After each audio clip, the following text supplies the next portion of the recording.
এদিকে এবার ডক্টর ইউনূস ভারতের 7 সিস্টার্স নিয়ে কথা বলে ভয়াবহভাবে ফেঁসে যান।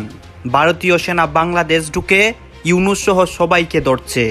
এইদিকে শেখ হাসিনার কপাল খুলেছে, সেনাপ্রধান এইসব দেখে আতঙ্কে আছেন। কাল থেকে আন্তর্জাতিক স্তরে একটাই আলোচনা, মোহাম্মদ ইউনূস আসলে চাইছেনটা কি? তিনি কি ভারতের বিপক্ষে যুদ্ধ করতে চাইছেন? আর যদি নাই বা চান, তাহলে চীন সফরে গিয়ে হঠাৎ করে ভারতের 7টি রাজ্য নিয়ে কেন তিনি কথা বললেন? যে ভারত কি এবার সরাসরি অ্যাকশনের পথে হাঁটবে, নাকি বাংলাদেশের সেনাপ্রধানকে ভারত সরকার স্পষ্ট করে নির্দেশ দেবে কোনো অ্যাকশনের? আর সে প্রতিবেশী দেশের দায়িত্বে থাকা অর্বাচীন শয়তান বদমাশ তার এক রাষ্ট্রপ্রধান যে জোর করে অন্তর্বর্তীকালীন দায়িত্ব সামলাচ্ছেন, নিজের কুস্তি সামলাচ্ছে, অর্থাৎ মোহাম্মদ ইউনূসকে নিয়ে। কারণ বিগত সময় আপনারা জানেন যে মোহাম্মদ ইউনূস সেই ব্যক্তি যে শেষ মুহূর্তে হাতে পায়ে ধরেছিল একবার অন্তত ভারতের প্রধানমন্ত্রী নরেন্দ্র মোদীর সঙ্গে দেখা করার জন্য। 7 সিস্টার নিয়ে ডক্টর মোহাম্মদ ইউনূসের মন্তব্যে ভারত জুড়ে এখন রাজনীতিতে চলছে তুলপাড়। ভারতের রাজনীতিবিদরা এক একজন এক এক রকম মন্তব্য করছে, উম্মাদের মতো পাগল হয়ে গিয়েছে। মনে হচ্ছে ডক্টর মোহাম্মদ ইউনূস বাংলাদেশে থাকার কারণে ভারত হয়ে যাবে লন্ডভন্ড, তাদের 7 সিস্টার আলাদা হয়ে যাবে, সেই দুশ্চিন্তা এখন চলছে ভারতের পূর্ব থেকে পশ্চিম পর্যন্ত। শেখ হাসিনার সঙ্গে শুভেচ্ছা বিনিময় করেছেন ঘটা করে ভারতের প্রধানমন্ত্রী নরেন্দ্র মোদী, সেই খবর এসেছে। এবং শেখ হাসিনার কাছে সেই শুভেচ্ছা বার্তা নিয়ে গেছেন ভারতের ম্যাজিক ম্যান খ্যাত নিরাপত্তা উপদেষ্টা অজিত দোভাল। উনি বলছেন বাংলাদেশে এরকম একটা ঘটনা ঘটবে এটা আমরা আগে জানতাম, এবং এটা ছিল জনরোষ, মানে জনগণের ক্ষোভ ছিল এটা। কিন্তু এতদিন কি বইলে আসছে? এতদিন বইলে আসছে বাংলাদেশে মৌলবাদীর উত্থান হয়েছে এবং জঙ্গি নেতা, ডাইরেক্ট এভাবে বলে নাই, এভাবে বলছে আমাদের প্রাক্তন প্রধানমন্ত্রী শেখ হাসিনা যে জঙ্গি নেতা আমাদের ডক্টর মোহাম্মদ ইউনূস স্যার, উনি নাকি জঙ্গিদের নেতা। হ্যাঁ, ডক্টর ইউনূসকে এইসব সহ আরও অনেক কথাই বলা হচ্ছে। দর্শক শ্রোতা, ইতিমধ্যে ডক্টর ইউনূস ভারতের 7 সিস্টার্সকে নিয়ে কথা বলে তার উপর কঠিন প্রভাব পড়ে। আপনারা জানেন ভারতের মধ্যে খুবই আলোচনা এবং সমালোচনা হচ্ছে কেন ডক্টর ইউনূস ভারতের 7 সিস্টারকে নিয়ে কথা বলেছেন এবং তারা কিভাবে বাংলাদেশের ক্ষতি করবে এবং ডক্টর ইউনূসকে এই পাল্টা জবাবটি দিবে। গাইজ, এইসব বিষয় পর্যালোচনা করে আমাদের কাছে অনেক তথ্য এবং ভিডিও এসেছে। সর্বশেষ বাংলাদেশের অবস্থা কি হয় এবং ভারতের সেনার আক্রমণে কি হবে। আপনারা জানেন গত কিছুদিন ধরেই মানে শেখ হাসিনা পতনের পর থেকেই ভারত চাচ্ছে বাংলাদেশের ক্ষতি করবে এবং শেখ হাসিনাকে ক্ষমতায় বসাবে। ইতিমধ্যে তারা কিন্তু একটা সফলতার দিক পেয়েছে। আসুন দর্শক, আমরা কথা না বাড়িয়ে ভিডিওর মূল আলোচনায় চলে যাই। কাল থেকে আন্তর্জাতিক স্তরে একটাই আলোচনা, মোহাম্মদ ইউনূস আসলে চাইছেনটা কি? তিনি কি ভারতের বিপক্ষে যুদ্ধ করতে চাইছেন? আর যদি নাই বা চান, তাহলে চীন সফরে গিয়ে হঠাৎ করে ভারতের 7টি রাজ্য নিয়ে কেন তিনি কথা বললেন? একাধিক বিশেষজ্ঞ একাধিক কথাবার্তা বলছেন, কিন্তু আমি সবার কথা যদি সামারাইজড করি, জিস্ট করি, তাহলে আপনাদের সামনে আমি 4টে পয়েন্ট এমন তুলে ধরতে পারি, আপনারাও যদি গভীরভাবে ভাবেন দেখবেন এই 4টে পয়েন্ট কোথাও না কোথাও মোহাম্মদ ইউনূসের মাথায় কিন্তু প্রচ্ছন্নভাবে কাজ করছে। আর অনেক বড় প্রশ্ন, কালকের পর অন্তত একাধিক বিশেষজ্ঞ তুলে দিয়েছেন যে ভারত কি এবার সরাসরি অ্যাকশনের পথে হাঁটবে, নাকি বাংলাদেশের সেনাপ্রধানকে ভারত সরকার স্পষ্ট করে নির্দেশ দেবে কোনো অ্যাকশনের? এই প্রশ্ন কিন্তু কাল থেকেই আন্তর্জাতিক বিশেষজ্ঞরা উঠিয়ে দিয়েছেন। এবার প্রশ্ন হলো, মোহাম্মদ ইউনূস কালকে 7 সিস্টার্সকে এই রকম বেনজির ভাবে আক্রমণ কেন করলেন? আপনাদের হয়তো শুনে আক্রমণ মনে হবে না, কিন্তু উনি যেভাবে চীনকে 7 সিস্টার্স অঞ্চলে ইনভাইট করেছেন তাতে পরিষ্কার বোঝা যাচ্ছে তিনি ভারতবর্ষকে ঘুরিয়ে পেঁচিয়ে হুমকি বা হুঁশিয়ারি দিতে চেয়েছেন। অর্থাৎ দায়িত্ব নেওয়ার আগে যেভাবে তিনি 7 সিস্টার্সকে নিয়ে হুঁশিয়ারি দিয়েছিলেন, এতদিন পর হঠাৎ করে চীনকে কাছে ডেকে 7 সিস্টার্সকে কার্যত প্রেসার ট্যাকটিক্সের আওতায় আনতে চেয়েছেন মোহাম্মদ ইউনূস। কারণটা কি? অনেকে বলছেন এই পুরো স্ট্র্যাটেজিটার পিছনে তার একটা জনপ্রিয়তা বৃদ্ধির একটা কৌশল লুকিয়ে আছে। বাংলাদেশের বর্তমান যে অবস্থা এবং বর্তমান অবস্থায় মোহাম্মদ ইউনূসের জনপ্রিয়তা নিয়ে কিন্তু সাধারণ মানুষ প্রশ্নচিহ্ন তুলেছেন। কালকে এই ধরনের স্টেটমেন্ট দেওয়ার পর মোহাম্মদ ইউনূস নিজেকে নির্বাচনের আগে প্রধানমন্ত্রী পদপ্রার্থী হিসাবে প্রতিষ্ঠিত করতে চাইছেন এবং কোথাও না কোথাও ভারত বিরোধিতার একটা ছাপ তার উপর যেভাবে ছিল, আজকে সেই ছাপটা আরো দ্বিগুণ ভাবে বৃদ্ধি করতে চাইছেন। অর্থাৎ বাংলাদেশের মানুষকে আবেগকে কাজে লাগিয়ে মোহাম্মদ ইউনূস বোঝাতে চাইছেন ভারত বিরোধিতার একমাত্র কাণ্ডারি মোহাম্মদ ইউনূসই। অর্থাৎ শেখ হাসিনা যেভাবে ভারতের সো কল্ড কোট আনকোট দালালি করেছেন, সেখান থেকে বাংলাদেশকে যদি নিয়ে বেরিয়ে আসতে হয় তাহলে মোহাম্মদ ইউনূসই একমাত্র পথ। কারণ কিছুদিন আগে মোহাম্মদ ইউনূসের ভূমিকা নিয়ে প্রশ্নচিহ্ন তুলে দিয়েছিলেন বাংলাদেশের উপদেষ্টা এবং ছাত্র নেতারা। সরাসরি তারা বলেছিলেন মোহাম্মদ ইউনূস কেন আওয়ামী লীগের ব্যান চাইছেন না, কিসের জন্যই বা মোহাম্মদ ইউনূস বলছেন সেভেন সিস্টার্সকে কাজে লাগিয়ে ভারতের সঙ্গে ব্যবসা বাণিজ্য তিনি করতে চান? অর্থাৎ কোথাও না কোথাও ভারত বিরোধিতাকে কাজে লাগিয়ে মসনদে বসলেও ভারত বিরোধিতা জায়গা থেকে কিন্তু আস্তে আস্তে আস্তে আস্তে সরে আসতে শুরু করেছিলেন মোহাম্মদ ইউনূস। মোহাম্মদ ইউনূস এই চীন সফরে গিয়ে করলেন যখন তিনি সেভেন সিস্টার্সের ইকোনমিক্যাল ক্রাইসিসটাকে, এই ক্রাইসিস থেকে উত্তরণের জন্য চীনকে সরাসরি ইনভাইট করলেন। এই চারটি কারণ বিভিন্ন ক্ষেত্রে আলোচনা হচ্ছে, আমি সামারাইজ করে আপনাদের সামনে রাখলাম। তবে এখন সব থেকে বড় প্রশ্ন, ভারত যদি এই সেনাপ্রধানকে সত্যি ব্যাক করে তাহলে কি এবার সেনাপ্রধানকেই অ্যাকশন নিতে বলবে ভারতবর্ষ? অন্তত মোহাম্মদ ইউনূস যেভাবে লাফালাফি করতে শুরু করে দিয়েছেন, এরপরে অ্যাকশন যদি না নেওয়া হয়, আমার মনে হয় এই উদারতাটাকে মোহাম্মদ ইউনূসের মতো লোকজন দুর্বলতা ভাবতে শুরু করেছেন। আর এই দুর্বলতার সুযোগ নিয়েই ভারতের মতো বৃহৎ প্রভাবশালী একটি দেশকে বারংবার চমকানোর চেষ্টা করছেন। বা সবকিছুরই কিন্তু একটা শেষ থাকে। চমকানোর রাজনীতি জিওপলিটিক্যাল সারফেসে চলে না, এর জন্য মেধা দরকার, বুদ্ধি দরকার, অনেক বেশি অঙ্ক সমীকরণকে মিলিয়ে কাজ করা দরকার। এই প্রেক্ষাপটে দাঁড়িয়ে ভারতের পরবর্তী স্টেপ বা অ্যাকশন কি হয় তা জানার জন্য কিন্তু অপেক্ষা করতেই হবে। তবে প্রধানমন্ত্রীর প্রধান যে অর্থ উপদেষ্টা, তিনি একটি টুইট করেছেন। তিনি আজকে বলেছেন যে ভারতবর্ষের সাথে সেভেন সিস্টার্সের সম্পর্ক থাকতে পারে, মোহাম্মদ ইউনূস চীনকে বাংলাদেশে ডাকতেই পারেন, বাট এর সঙ্গে ভারতবর্ষের সেভেন সিস্টার্সের কি সম্পর্ক?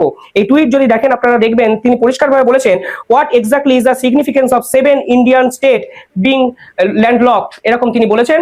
অর্থাৎ প্রধানমন্ত্রী দপ্তর থেকে এই টুইট প্রশ্নচিহ্ন তোলা হয়েছে যে কিসের জন্য আপনারা ভারতের সেভেন সিস্টার্সকে টেনে আনলেন? আপনার দেশ, আপনি চীনকে ডাকুন, আপনি চীনের সঙ্গে সম্পর্ক রক্ষা করুন, পাকিস্তানের সঙ্গে সম্পর্ক রক্ষা করুন, কিন্তু পুরো ডিলটায় সেভেন সিস্টার্সের কথাবার্তা কোথা থেকে এলো? তাতে করে ডক্টর মোহাম্মদ ইউনূস সরকারের পরিণতিটা কি হতে পারে, কি ঘটবে ইউনূস সরকারের ভাগ্যে, তা নিয়ে নানান ধরনের জল্পনা কল্পনা এর মধ্যে শুরু হয়েছে। মানুষের মধ্যে নানান ধরনের পারসেপশন তৈরি হয়েছে। অনেকে ফোরকাস্টিং করছেন, কেউ প্রত্যক্ষভাবে, কিছুটা ঘুরিয়ে ফিরিয়ে পরোক্ষভাবে। তারই ধারাবাহিকতায় এই মুহূর্তে এসে বিএনপির শীর্ষ নেতৃত্বের জায়গা থেকেও সরাসরি মন্তব্য করা হচ্ছে কি ঘটতে পারে ইউনূস সরকারের ভাগ্যে। বিএনপির স্থায়ী কমিটির সদস্য ডক্টর মঈন খান, সাবেক মন্ত্রী, তিনি মোটামুটি সতর্ক করে দিয়ে বলেছেন ডক্টর মোহাম্মদ ইউনূস সরকারকে যাতে অসম্মানজনকভাবে বিদায় নিতে না হয় তার জন্য তারা বোঝাবে এখন। এবং এই কথাটি তিনি কাদেরকে বলেছেন? আন্তর্জাতিক গণমাধ্যম রয়টার্সকে বলেছেন। কোন পর্যায়ে বলেছেন? যখন যে মুহূর্তে ডক্টর মঈন খান যুক্তরাষ্ট্রে অবস্থান করছেন, যুক্তরাষ্ট্রের বিশেষ পর্যায়ের কর্মকর্তাদের কাছে এই বিষয়গুলো তুলে ধরার জন্য। তিনি রয়টার্সকে দেওয়া সাক্ষাৎকারে কি বলেছেন সেটা একটু বলিনি। তিনি বলছেন যে এ বছরের ডিসেম্বরে নির্বাচনের বিষয়ে সবাই একমত হয়েছে। নির্বাচন ডিসেম্বরের পর গেলে পরিস্থিতি আরো খারাপ হতে পারে, জটিল হয়ে উঠবে, বাংলাদেশের মানুষের মধ্যে ব্যাপক অসন্তোষ তৈরি হবে। এর অর্থ কিছু অস্থিরতা তৈরি হতে পারে। সম্মানজনকভাবে বিদায় নেওয়ার ব্যাপারে আমরা অন্তর্বর্তী সরকারকে বোঝানোর চেষ্টা করব। এবং ডক্টর মোহাম্মদ ইউনূস তো গত কয়েকদিন আগে জাতির উদ্দেশ্যে দেওয়া ভাষণে তিনি মন্তব্য করলেন যে এই বছরের ডিসেম্বর থেকে আগামী বছরের জুনের মধ্যে নির্বাচন হতে পারে। তিনি সবসময় সম্ভাবনার কথা বলছেন, যদি এর আগে মাঝে মাঝে মানে একটা পর্যায়ে তিনি বলেছিলেন যে ডিসেম্বরের মধ্যে নির্বাচন অনুষ্ঠানের প্রক্রিয়া চলছে, আবার তিনি ঘুরিয়ে জুন পর্যন্ত টেনে নিয়ে আসলেন। এই যে নানান ধরনের ধোঁয়াশা, সেই জায়গা থেকে ডক্টর মঈন খানের এই বক্তব্য খুবই সময়োচিত। ডক্টর মঈন খান পুরখাওয়া রাজনীতিবিদ, অভিজ্ঞ রাজনীতিবিদ, তিনি হুটহাট কোনো মন্তব্য করেন না, আমি তাকে যতটুকু ব্যক্তিগতভাবে চিনি।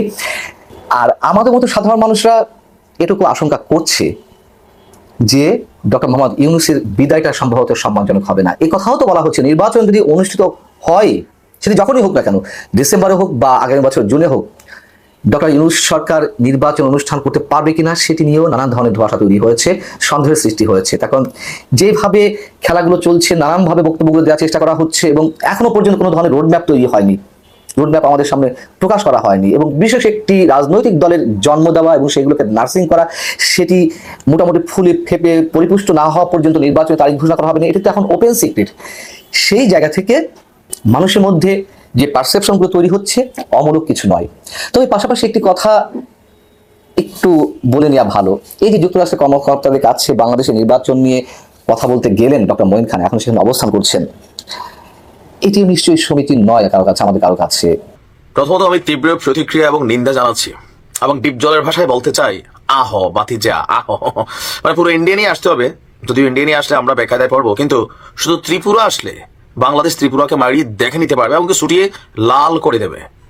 বাংলাদেশকে ভেঙে ফেলা হবে, বাংলাদেশকে ভেঙে বাংলাদেশের ভেতর দিয়ে রাস্তা বানানো হবে, সেই রাস্তা দিয়ে তারা সমুদ্রে যোগাযোগ করবে।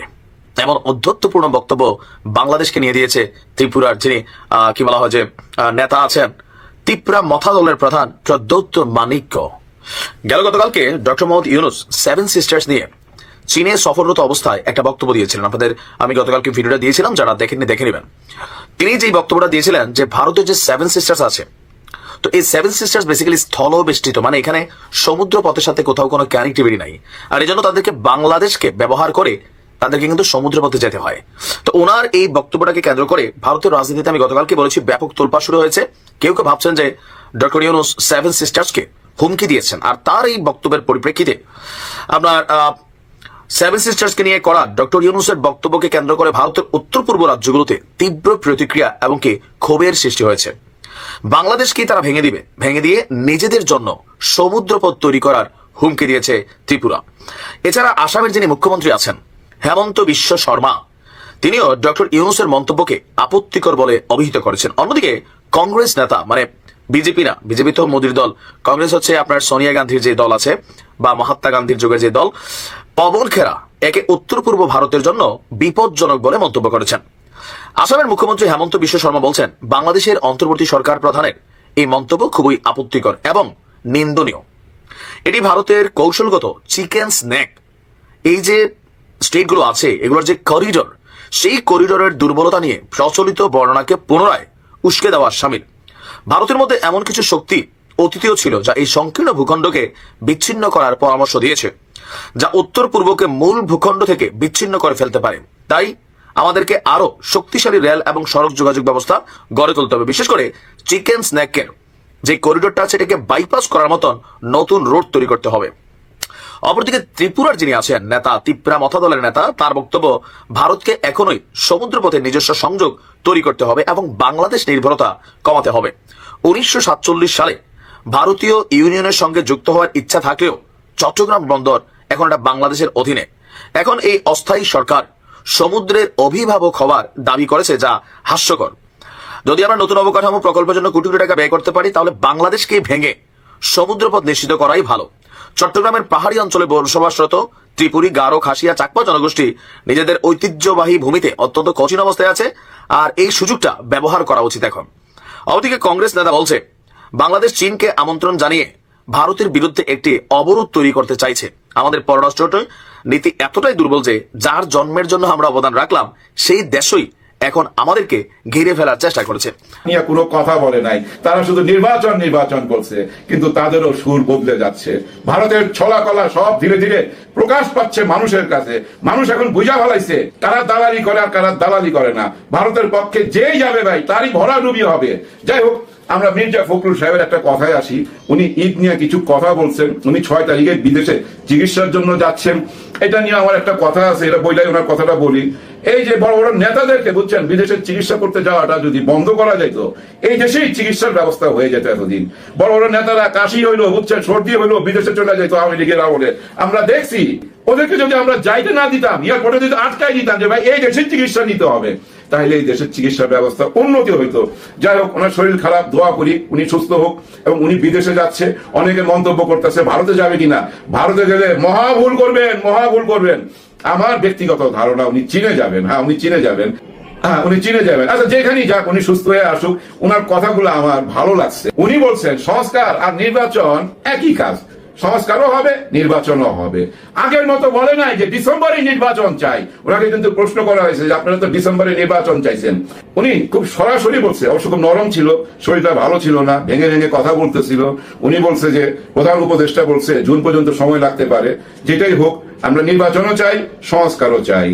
আর কোনো এখানে কথা হয় নাই। উনার কথা থেকে, উনার বডি ল্যাঙ্গুয়েজ থেকে আমি যেটা বুঝতে পারলাম, ভাই ছোট মানুষ আমি বুঝতে পারছি যে হাওয়া বদল হচ্ছে। সবাই বুঝতে পারতেছে চীন থেকে ডক্টর মোহাম্মদ ইউনূস স্যার আসার পর সবাই বুঝা ফেলছে কি করতে হবে, এবং সবাইকে কিন্তু একবার করে চীনে যাইতে হবে, সেটা চিকিৎসার নামে হোক আর যেভাবে হোক। ওইখান থেকে জ্ঞান নিয়ে আসেন কি করতে হবে দেশের জন্য। চীন ভাই 2 হাত বাড়াই দিছে, এই দেশে ব্যবসা বাণিজ্য সব কিছু করতে চায় এবং কল কারখানা করতে চায়। এখানে যদি কল কারখানা করে ভাই কারা কাজ করবে? আমাদের দেশের লোকই তো কাজ করবে। ওই যে স্যারে বলে না যে সবাই চাকরি চাই, সেই ব্যবস্থায় উনি করতেছে। এখন একটা কথা বলি, সবাই বলতেছে 5 বছর থাকতেই হবে, 5 বছর থাকতেই হবে ডক্টর মোহাম্মদ ইউনূস স্যারকে। উনি কি 5 বছর থাকবেন? না, উনি 5 বছর থাকবেন না। উনি যেহেতু বইলা ফেলছে, উনি ওনার মুখ থেকে দুইটা ইম্পর্টেন্ট কথা বলছে, এটা আপনারা মাথায় রাখেন। উনি যে কথাটা বলে সেটা কইরা ছাড়ে, কিন্তু উনি কিন্তু বলছে ডিসেম্বর না হোক জুন পর্যন্ত লাগতে পারে নির্বাচনের জন্য। আরেকটা কথা বলছে, খুব গুরুত্বপূর্ণ কথা, ডক্টর মোহাম্মদ ইউনূস স্যার খুব সোজা ভাষায় আরেকটা ইম্পর্টেন্ট কথা বলছে যে ওনারা আমাকে, আমরা এখানে দেখতে পাচ্ছি এই বিষয়গুলো নিয়ে অনেক কথা হচ্ছে, বিশেষ করে ভারত কি পরিকল্পনা করতেছে, ভারতের সেভেন সিস্টারকে নিয়ে ডক্টর ইউনূস কথা বলায়, এইসব নিয়েই কিন্তু এখানে অনেক নিউজ হচ্ছে। দর্শক শ্রোতা, আপনারা জানেন গত কিছুদিন আগে ডক্টর ইউনূস চীন সফরে গিয়েছেন এবং চীন সফরেই কিন্তু তিনি সেভেন সিস্টার্সকে নিয়ে কথা বলেছিলেন এবং এটা নিয়ে কিন্তু তারা এখন বর্তমানে কেঁপে গিয়েছে। অন্যদিকে দেশের রাজনৈতিক, মানে আমাদের বাংলাদেশের রাজনৈতিক প্রেক্ষাপটও কিন্তু খুবই খারাপ যাচ্ছে, মানে যে কোনো বিষয় নিয়ে যে কোনো একটা ঝামেলা লাগে যায়। আর ডক্টর ইউনূস কিন্তু তিনি চাচ্ছেন আমাদের দেশটাকে তিনি জান প্রাণ দিয়ে রক্ষা করতে, এবং বাংলাদেশ সেনাবাহিনী বলেন, বাংলাদেশের সেনাপ্রধান বলেন, তারাও কিন্তু চাচ্ছে এবং রক্ষাও করে আসছে, আমাদের বাংলাদেশের মধ্যে শান্তি ফিরিয়ে এনেছে। দর্শক শ্রোতা, এতক্ষণ আপনাদেরকে যা কিছু দেখিয়েছি সব কিছু কিন্তু আমরা সোশ্যাল মিডিয়া থেকে সংগ্রহ করেছি। এখানে আমাদের নিজস্ব কোনো মন্তব্য নেই বা নিজস্ব কোনো সিদ্ধান্ত নেই। এইসব থেকে আপনাদের কি মনে হচ্ছে এবং আপনাদের মন্তব্য অবশ্যই আপনারা কমেন্ট বক্সে লিখে যাবেন। এবং আপনাদের কাছে আমাদের একটা রিকোয়েস্ট থাকবে, আপনারা যদি আমাদের চ্যানেলে নতুন দর্শক হয়ে থাকেন চ্যানেলটি সাবস্ক্রাইব করবেন এবং পাশে থাকা বেল বাটনটি বাজাবেন, যাতে করে নেক্সট ভিডিওটা সবার আগে আপনাদের কাছে পৌঁছায়। ধন্যবাদ।